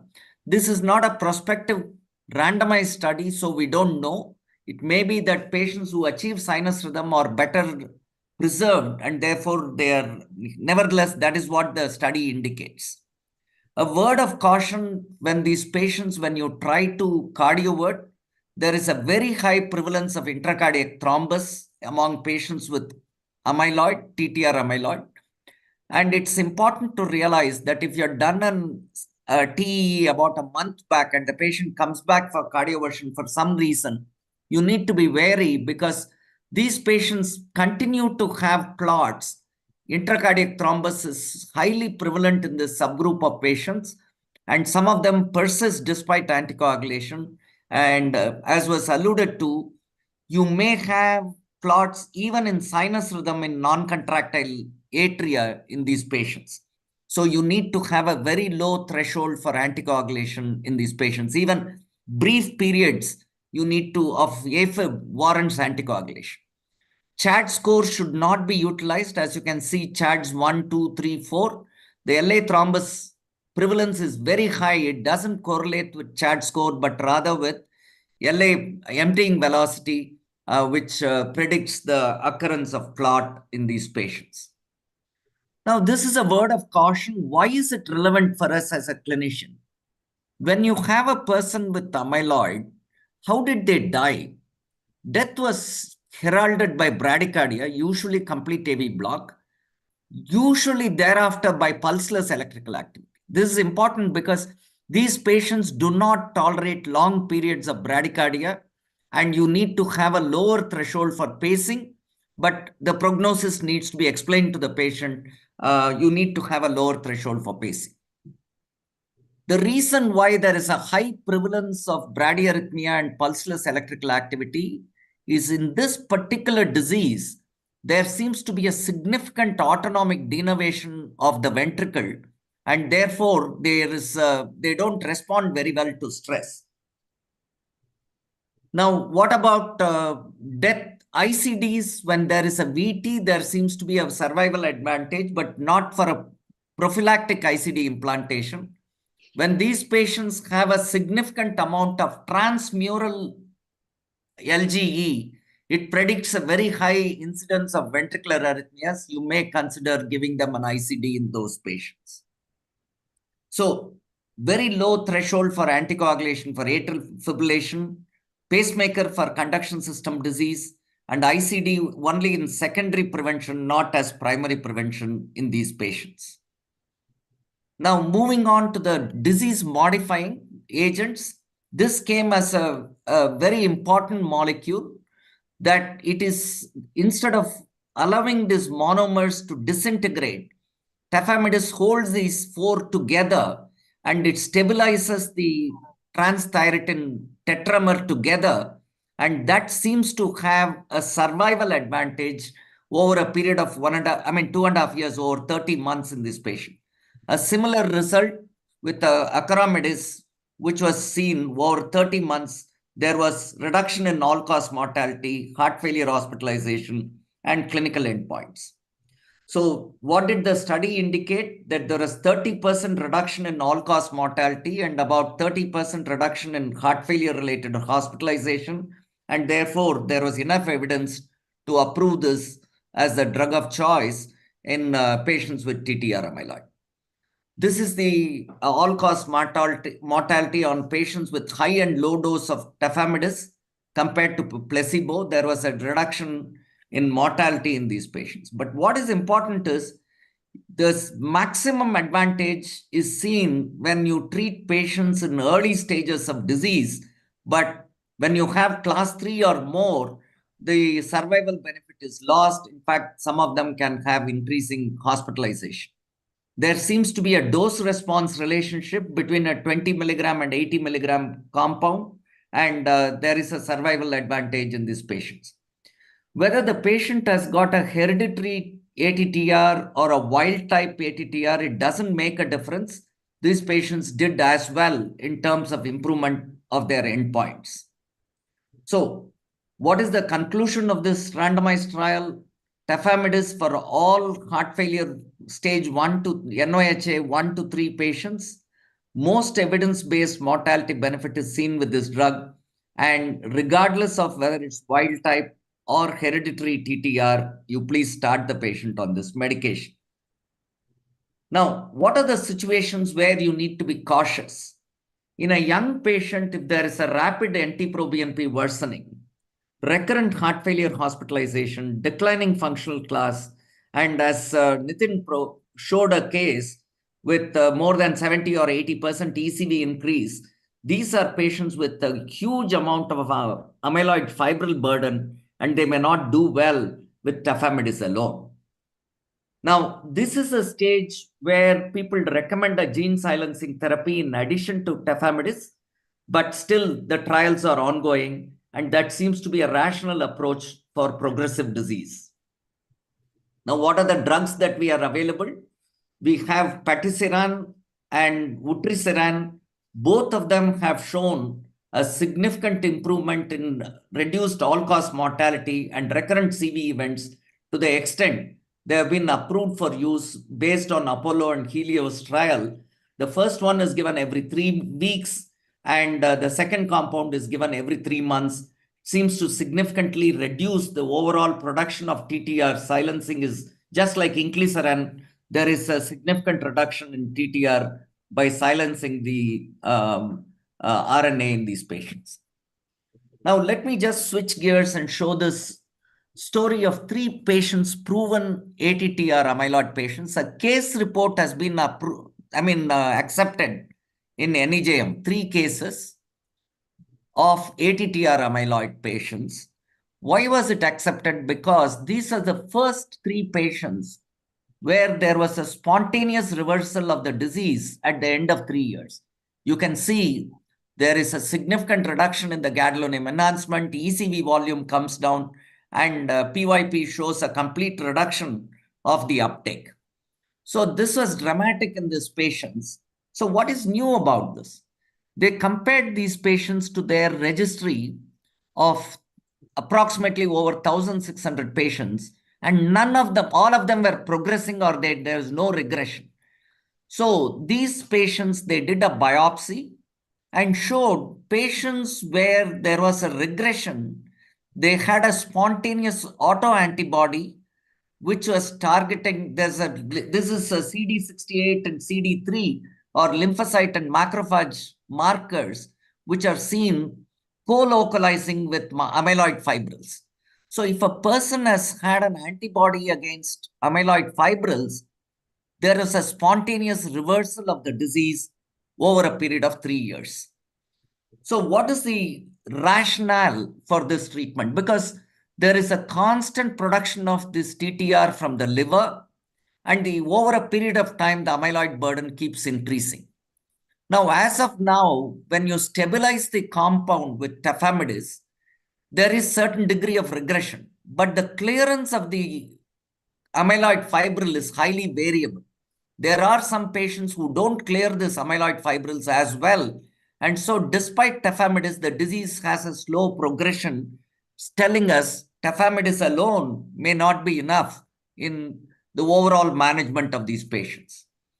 So that is where this new compound, this is actually by Novo Nordisk, the preliminary trials have already started, where this kind of encourages the antibody is going on and making the amyloid fibril being recognized by the macrophages of the body so that they continuously deplete the amyloid fibrils, whether it is within the heart or in the other tissues.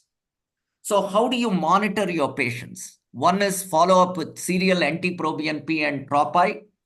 Diuretic requirement should be coming down and improvement in functional capacity. And if you're using any of these experimental medications, you may have to do a serial CMR to see whether the patient is improving.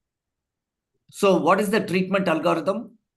Confirm whether it's ATTR and not AL amyloid with PYP scanning. And then if it is positive, you can do a genotype and then start the patient on classic heart failure medications. Have a very low threshold for anticoagulation because stroke continues to occur. They have a very high incidence of thrombus.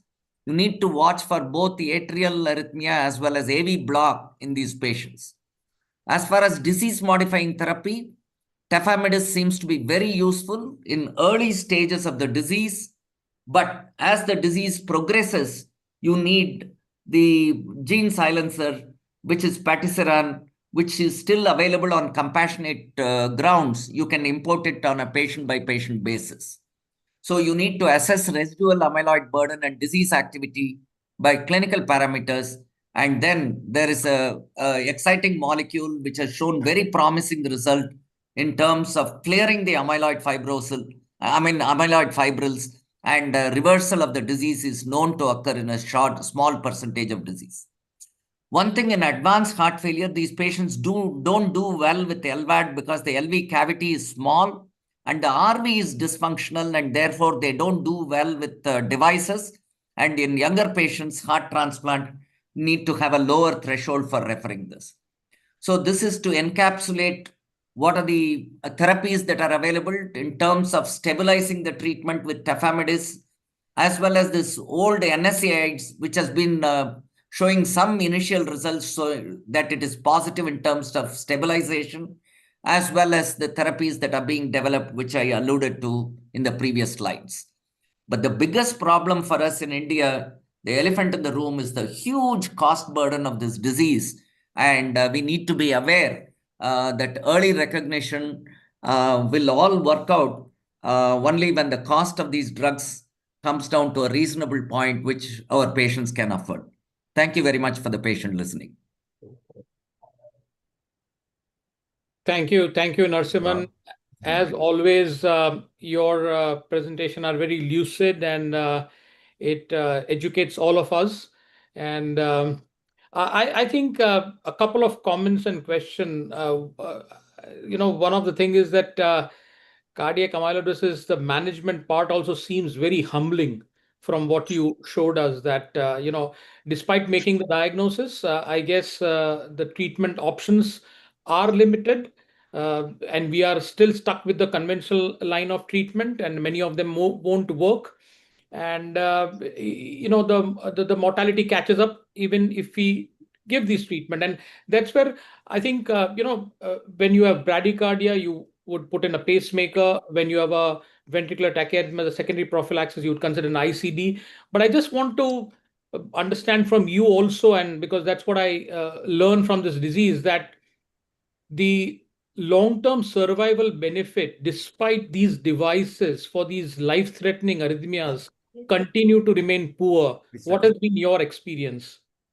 That's absolutely true. The mortality is very high. The reason why recognition is important is If you don't prognosticate and tell the patient, I put an ICD or a pacemaker, everything is fine, pacemaker pocket is okay, lead thresholds are okay. The patient, one episode of VT shock, post-shock, they go into pulseless electrical activity. So the prognostication and the patient needs to be counseled, the relatives at least, that we have done our best, still the mortality continues to be high in these patients. Any experience with tafamidis you have? Yes, we have used in about 4 patients, but only one has shown a stable therapy. And this was when the Pfizer was giving it on a compassionate basis. And as typically in our excitement, we started using it on very advanced disease. None of them did well. And the only person who has done well was in early stage of the disease. His global longitudinal strain started improving. But by that time, after about 6 months or a year, the compassionate program stopped, and therefore we lost follow-up of this patient. Narshan sir, you said the cost is very important in this thing. You had some experience with SGLT inhibitors in the early stages. You have some series, I think. Do you have any experience with SGLT inhibitors showing any improvement in country like India? Unfortunately, we have not done it for amyloid. We have experience in hypertrophic cardiomyopathy that it reduces the ECV as well as the myocardial fibrosis. We are looking at about 70 patients now, and it shows a promising result in non-obstructive HCM. But the literature suggests that it's useful in amyloid. It slows the disease progression in amyloid. And therefore, if there is one drug in heart failure armamentarium, I would probably start SGL2. I don't have a personal follow-up experience. And of course, MRA. I just would like to, sorry to interrupt you, I would like to ask a question. Like AL has a different prognosis compared to ATTR, but yes. AL in absence of renal involvement, to do a nerve biopsy and cardiac biopsy is difficult. So in such case, now recently the lab has introduced the mass spectroscopy, and it will be a game changer. You can diagnose and treat accordingly. And the certain cases like a mixed variety, sir, would you recommend in a mixed variety, irrespective of presence of AL, in early onset, we can introduce this tafamidis and FF management if there is a evidence of cardiac involvement? No, actually, the response to AL with the hematological drugs are much, much better. If there is slightest evidence of AL, they should be sent to a hematologist for a very aggressive management. Okay. This is a very, ATTR is much more slow progression, whereas AL can rapidly deteriorate. As was mentioned in the previous talk, you need to do everything possible to make a AL, rule out AL before taking, you can take your time to make a ATTR, but not for AL. Okay, so early diagnosis is the key, and the type of the disease is more That's important. right. That's right. Thank you. Thank you. Yes. Shekhar, Bhavesh is also. Bhavesh, your comments, and Shekhar is there. And I think Shreya didn't speak, Shreya Agarwal, if she has any comment. I think one of the take home from Narasimhan's talk is also about anticoagulation. I think the anticoagulation is something which in this group of patients, they escape the CHA2DS2-VASc scoring system. And if you have not diagnosed amyloid in them, then it will be a real challenge. And I think we should have a very, very low threshold in anticoagulating these patients, because amongst the drug armamentarium, I think this is something which will reduce the morbidity to a great extent. That's right. And Narasimhan, if LA strains are not very poor, and if there is no atrial fibrillation, patient in sinus rhythm, do we still give anticoagulants? No, it's $1 million question. We don't know. There is no randomized trial. You need to have a surveillance for picking up silent AFib by prolonged monitoring. If there is any evidence, we'll start. Otherwise, we don't have enough answer to prophylactically give anticoagulation. In these patients with amyloidosis, are there some technical challenges when implanting pacemakers and ICDs? Is there something different from a normal patient? Yeah, we have had atrial sensing will be poor in certain places. And in fact, a complete atrial standstill is also common in this subset of patients. when you have a person with amyloid slightly dilated atria, atrial standstill is known to occur in these patients. And conventional appendage, you may have a problem. You may have to use other sites to put it in the leads.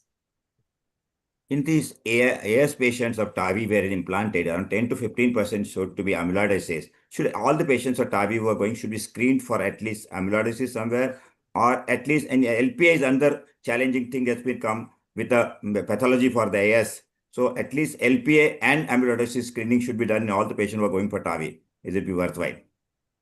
10 to 15% is quite significant, sir. Yes, that's right. The thing is, having said that, most of them are low flow, low gradient AS, and the treatment is anyway TAVI, and it's prudent to kind of, because when there is hemodynamic load, this strain rate imaging may not be highly predictive. It's better to wait for about a month and then do an imaging if the suspicion is there in terms of PYP scan at the end of 1 month or 1 or 2 months after TAVI. I think Prathamesh is here. You can ask him what is the average cost of therapy for patients with AL and ATTR, so that we can consider to initiate or not. Considering the patient at least, actually. Prathamesh? Yeah, I'm here, sir. Two things, sir. One, if it's an AL amyloidosis, you have to treat them as mainly as a multiple myeloma. So the two regimes that I discussed, one is a daratumumab based, which is a monoclonal antibody. It is quite costly.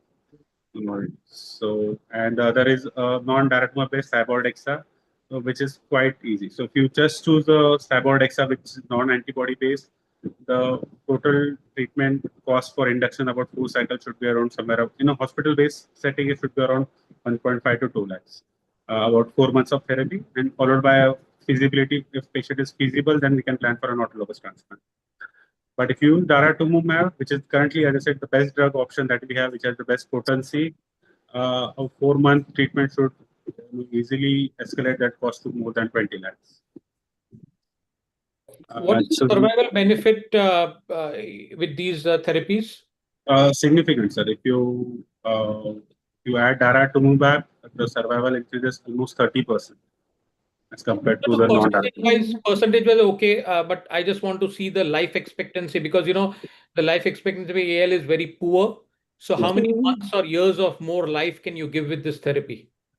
Sorry, can I add something? Yeah, sorry. Yes, yeah, so I'm Dr. Shreya Agrawal. Thank you for the excellent talks by all the stalwarts in cardiology and hematology. So I actually was at Amrita Institute in Kochi, where we also have an amyloid center of excellence. So there we did a study in 187 patients, which was published in the Blood Journal of Hematology, that is by the American Society of Hematology. So 187 patients were diagnosed with AL cardiac amyloidosis over a 10-year period, and nearly 70% of these patients had advanced cardiac involvement, that is Mayo stage 3 and 4 at diagnosis. So we noted in this study that 30% of the patients had early cardiac death, that is within 3 to 6 months of the diagnosis. So this was because of the late diagnosis that resulted in early cardiac deaths. 2/3 of these patients received bortezomib-based therapy, which Dr. Prathamesh discussed about. So it was noted as per a study that when treated early, the patients had better survival outcomes as compared to when treated later. So our study was called Diagnosis and Treatment of AL Cardiac Amyloidosis in Resource-Limited Settings in India. So the take-home message was that the challenge in resource-limited setting is not just choosing the right drug, it is reaching the right diagnosis early enough for that drug to matter. So basically, it depends more on the time of diagnosis than the treatment is what was the message. And we did another study adding to Dr. Nitin's excellent lecture on the diagnosis. So the extra cardiac volume we studied in, again, 187 patients. Out of this, in 30 patients, we could study the extra cellular volume in cardiac MRI. So we noted when the extra cellular volume was more than 25%, which was considered abnormal, in these patients, 100% mortality was seen. as compared to those which had a lower extracellular volume. So it was 100% sensitive for predicting early mortality in a case of AL cardiac amyloidosis. Dr. Shreya, you may please share the link of your article so that we can actually go. It was good experience, good number of patients. I think Pratmesh, you talked about thalidomide. Actually, what is the experience? Do you have any? It's one of the poor man's actually therapy. It has side effects, I understand, but it's something we can offer to patient in a patient who can't afford something. Is that what is the experience? Sir, with the drugs that we have available, there are three IMIDs in the category of thalidomide: thalidomide, lenalidomide, pomalidomide. And fortunately, all three have become comparatively cheaper. So yes, pomalidomide little expensive, but about 4,000-5,000 a month.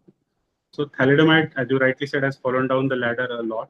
It has its own set of side effects. And if you're giving thalidomide, yes, pomalidomide is a little better in terms of safety profile, less neuropathies, and less cardiac toxicity. So yes, we can still use thalidomide if a patient can afford 1,500. I think you can push him to 4,000. Pomalidomide is a better option. I think there is some data, and at least positive data. Like I was talking to Narsin sir about SGLT. There is one of his students is doing Muttaya Subramaniam some study. I think he told me 9 cases. They're not very great like HOCM, but something we in Indian we'll have to find out something little cheaper options for at least patients to offer something which we don't have this huge cost is very burden actually in that.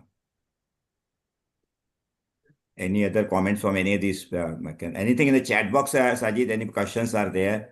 If you have anybody from audience has come.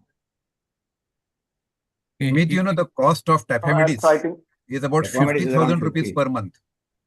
Tafamidis is around tafamidis is 50,000 a month. It's come to around 6 lakhs a year with actually some schemes like Mevak and actually. It's almost 5 to 6 lakhs per year. Yeah. And you have to go on taking. Lifelong. Yeah, lifelong. I mean, whatever life is there, but yeah, we have to continue. Okay. Is Dr. Abhay there? Nitin? I think Bhavesh, we all are over. Then I think you can put vote of thanks. I think which are in time. Actually, we have to take one thing. So Nitin is here. Just one quick question. You showed some very fantastic ways to diagnose amyloid on echo, and I just wanted to ask whether all the newer machines have all these things inbuilt, or there's some special software is needed to kind of go to all these various parameters which you mentioned. No, I think all standard machines are having it. Even the second and third rung machines of GE and Philips will have the global longitudinal strain and everything. So I think it's very easy to get all these parameters. Great. Okay. So Bhave, you wanted to ask something? Yeah, Bhave is not here. Bhave, Pratmesh is there and Shreya is there. My question was also about if a cardiologist suspects amyloid or a physician suspects an amyloid in a far-off city, how easy it is for him to get all these tests done? Is it easily available everywhere, or you have to go to very highly specialized centers to get these tests done? I think now anybody? District places, they have most of the echo MRI machines are there, I think. But I think the nuclear part is still very poor, I think, in a country. I think we have to more centers are needed. The other hematological markers and tests. So the myeloma panel is available with most of the standard labs. So you'll have a Metropolis, SRL, Lalpat, Suburban, they'll have a myeloma panel. So all you have to do is, a blood panel, and if you're suspecting a kidney involvement also, so urine immunofixation panel. These are very commonly available. And if that is positive, probably, if a hematologist or oncologist available, they can do a bone marrow on that. All right. Okay. Any comment, Shekhar? Amit, any last comment from your side? No, I think we have had a wonderful session and everything has been covered very well from the beginning to the end. And I think, you can give a concluding remark and we can have a good night. All right. Dr. Shreya, your article in Blood was in 2022, no? Because 2022. Yes. I just found it on the online. I could just find it. Yes. Thank you. So, Dr. Dargat, shall we propose? Yes, sir. I think we have concluded, and I think you can So we've had a wonderful academic learning sessions on this very difficult topic of amyloid. First of all, I would like to thank our President, Dr. G.R. Kane, who has really chosen a great academic program for the CSI Mumbai. And almost every month we have one fantastic CME, usually online, for the benefit of all the physicians, cardiologists, and students. This time we would like to thank Dr. Dargad in particular for coordinating this meeting in a very nice manner, and also Dr. Milind Phadke who was helping him. Then all the eminent speakers, Dr. Nitin Burkule, Dr. Abhay Bhave, Dr. Prathamesh Kulkarni, and Dr. Narasimhan all the way from Hyderabad. Fantastic talks made this very difficult topic seem at least better understood by most of us.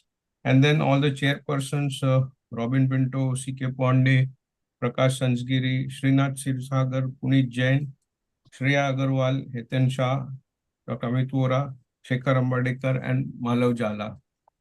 And I would also like to take this opportunity to thank the team from Torrent for giving technical support, especially Mr. Sajid Syed, who is there with us, who really made this program possible.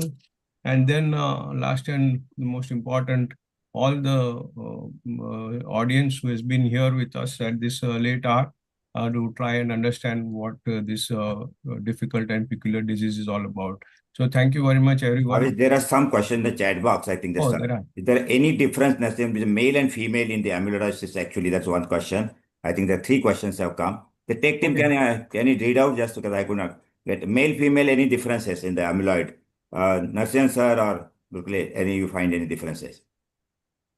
And how easily are genetic tests available in our city? How easily and how useful they are again? That's again. That we have already asked and answered.